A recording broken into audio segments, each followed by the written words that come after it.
In 1506, Yeongjong, with an army of rebels, staged a rebellion and overthrew the king. The new ruler crushed all resistance and established total control over the population. During these times, a terrible plague began spreading through the kingdom of Chosun, and the new king ordered the army to dispose of all infected people. The ordinary peasants are herded into a deep pit where they are ruthlessly slaughtered. A panicked woman begs the soldiers to spare her healthy daughter, but is shot in the back by an arrow. The girl survives and tries to wake up her mother. When the last desperate cries of the men subside, a man descends into the pit and takes the girl with him. As darkness falls, a prolonged howl is heard from the pit.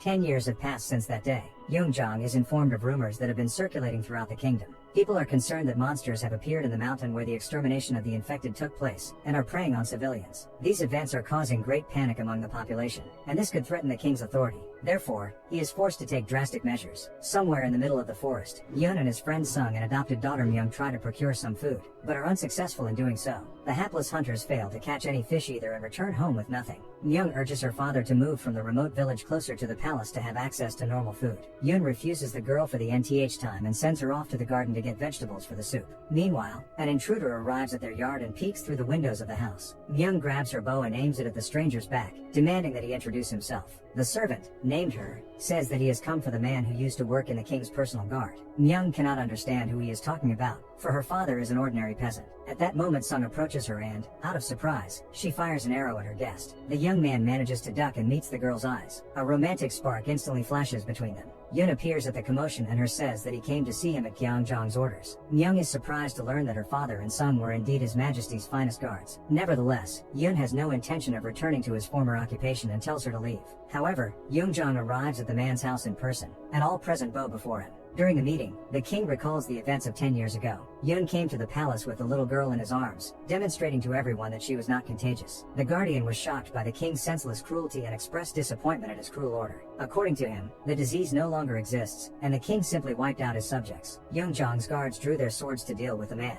Only Sung stood up to defend him. However, the ruler decided to spare the soldiers. He banished the guards and the little girl outside of Hanyang. Now, Yeongjong once again turns to Yun for help. He speaks of a fearsome monster that is once again spreading disease across the kingdom and tearing the limbs off of civilians. The king gives the former guard his battle sword back and asks him to stand up for Kyeosong once more. After a sleepless night, Yun decides to return to Hanyang. Meanwhile, the shamans hold a ritual near the river to rid the land of the merciless monster. But then, the women are attacked and the water in the river turns red. The tragedy is witnessed by a little girl who manages to escape. Arriving in Hanyang, the Yun family is surprised to see the capital. The once rich city has fallen into disrepair, and the people are barely making ends meet. The travelers find her and ask them to inspect the new crime scene. Near the river, they find the bodies of the shamans and traders with their limbs torn off. Yun scrutinizes the bodies of the victims and notices the traces of string on their ankles. He decides to question the little witness. The girl says she saw something very strange, but there is no fear in her voice. Yun and Sung decide to follow the witness to find out what she really saw. They notice a man in hooded clothes handing the girl a bag and hurriedly walk away. Sung goes after him, but the man manages to escape on his horse. Yun catches up with the witness at a house where she is serving food to small children from the very same bag.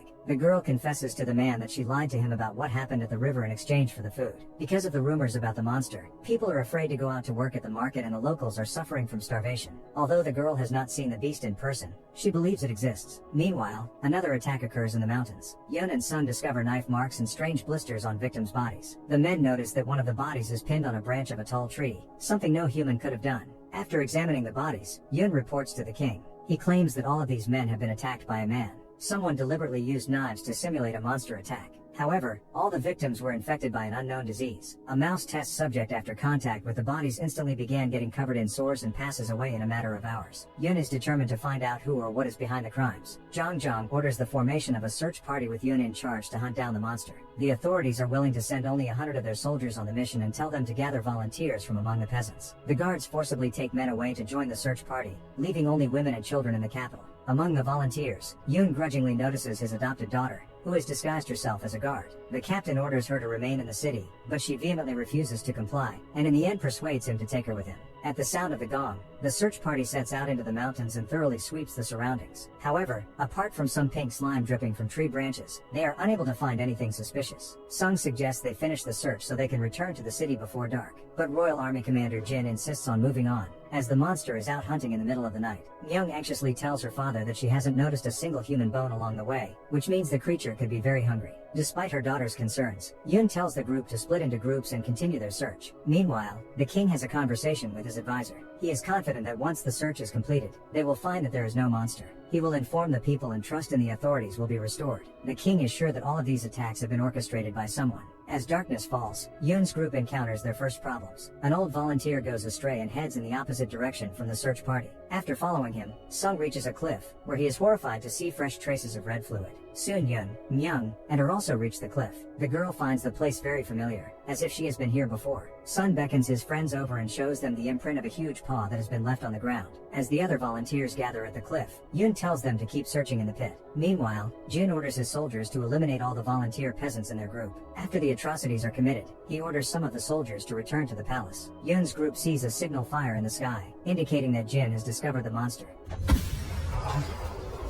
Seconds later, the volunteers are fired upon by arrows. Jin's soldiers massacre the remaining peasants. Her engages the guards and saves Myung from the villain's sword. In the end, only the 4 protagonists are left alive, confronted by dozens of guards. Suddenly an arrow flies at Yoon, and Sung shields him with his own body. He gets away with a minor wound to the arm, but is caught by the soldiers along with his friend. They also catch her and Myung and tie them up together. The smug Jin tells them that the monster never existed. All along, the kingdom's soldiers have been deliberately exterminating the peasants to keep the people in fear. 10 years ago, the people also easily believed in the existence of the plague, which helped Jongjong gain power. After these words, Myung recalls the tragic events from her childhood and tries to break free from her shackles in a fury. Jin indifferently pushes the girl along with her into the pit, but they manage to survive by hanging from the rope. Enraged, Yoon promises to eliminate his daughter's abusers, but he is bashed over the head. Jin tells the guards to eliminate the remaining members of the search party by setting up a monster attack. Her and Myung dodge the guards' arrows. Suddenly, a heavy breathing is heard below, and a huge clawed paw emerges from the darkness. Within seconds, the creature climbs to the very top of the rocky cliff and slays the guard with the bow. The soldiers are confronted by an enraged monster covered in sores and blisters. The frightened Jin orders the soldiers to fire at the monster, but it is not afraid of arrows. Within seconds, it is near the attackers and rips them apart. While the monster hunts the soldiers, Sung and his friend free themselves from their shackles and descend into the pit. Fortunately, Myung and her manage to survive their encounter with the monster. They notice around them the bodies of the monster's victims, on which blisters have formed. Yoon says they need to report this immediately to the king before the contagious creature reaches the capital. However, the monster decides to return to its pit. Suddenly the old man who disappeared earlier during the search operation appears from the cave. He tells the team to smear themselves with the monster's slime so as not to become infected and to get rid of the human smell. The old man then extinguishes all the torches and urges those present to be quiet. The monster cannot see well, but it reacts to sounds and movements. The creature descends into the pit, getting close to Myung. But the old man's advice works, and the monster cannot smell the intruders. Choking on the remains of human meat, the monster spits directly on the girl's face. Eventually, the creature goes to sleep. Seizing the moment, the group tries to hide in a cave. However, at the last moment, the creature senses the human scent emanating from Myung and rushes after the runaways in pursuit. The group runs through the intricate labyrinth of the cave, miraculously avoiding being eaten. The road ends in a cliff, and the group has to jump down into the water to escape. Meanwhile, Jin and several other guards manage to return to the palace alive. He reports to Prime Minister Sim that the monster does exist. It transpires that all along he was the one behind the brutal crimes and invented the monster. Taking advantage of people's fears, he has influenced all of King Jongjong's decisions. Now that the monster has turned out to be real, Sim worries that the people will turn against the government. He orders the soldiers to burn the city to quell any resistance. In doing so, he will take advantage of the helplessness of the current king and take his place. Several men of the search party, whose bodies are covered with ulcerous growths, return to the capital. The people panic for fear of becoming infected, and the soldiers begin to set fire to houses with the inhabitants inside. Meanwhile, the old man leads the group to a secret passageway through which they can enter the palace. In the basement of the castle, the group discover a chamber with huge cages. The old man tells them that the former chosen ruler was very fond of monsters and had a separate area in the castle set aside for them. As a young man, the old man was in charge of feeding the creepy beasts and eventually became attached to one of them. When Jongjong overthrew the king, he ordered that all the dangerous monsters be disposed of. The servant then helped his little pet escape through a secret passage. Later, after destroying the infected in the pit, he ate a plague-infested body and turned into a ruthless monster. The creature sneaks into the secret passage, and the old man tells the group to go up. Using a toy, he lures the big hound into the enclosure and locks himself inside with it. The monster casts a hateful look at the old man and rips him apart. The beast then effortlessly breaks free of the cage and sets off in pursuit of the rest of the people. Meanwhile, the Prime Minister makes an address to the people and promises to take care of the wounded and provide housing for those who lost their homes in the fire. The naive people thanks him, believing that he is saving them from another plague. Yoon's team finally manages to reach the king's chambers. He informs them that the monster is real and was bred within the walls of this castle. At that moment, Sim bursts into the chambers with his armed guards and injures Jongjong. The rebels seize power and eliminate the king's guards. Sim's guards take Yoon's team hostage. The Prime Minister plans to inform the people that Yoon has given the order to put the capital on fire. Since the people have already lost confidence in the king, it will not be difficult for him to dethrone him. Sim orders the execution of the prisoners, but at that moment the monster bursts out of the basement. The soldiers try to fight it off, but the creature disposes of them.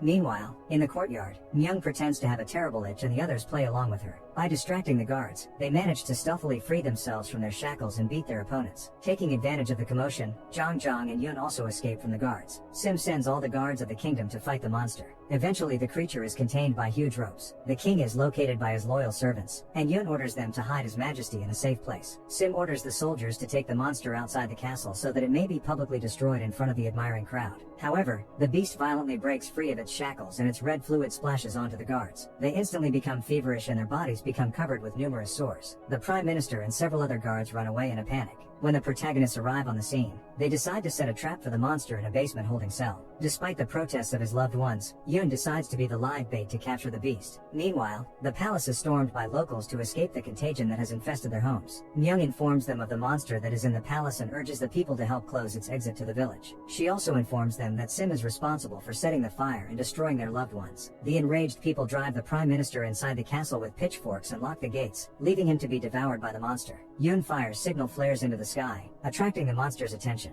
Meanwhile, Sung and her set up barrels of explosives in the basement. Jin, covered in sores, appears in front of them, planning to avenge his defeat. A fierce battle ensues between them, during which he pierces the villain with his sword. But Jin has no intention of giving up and won't let her pull out his weapon. Myung runs into the basement and points an arrow at Jin, but he shields himself with her. The girl asks the clerk to repeat what he did the first time they met.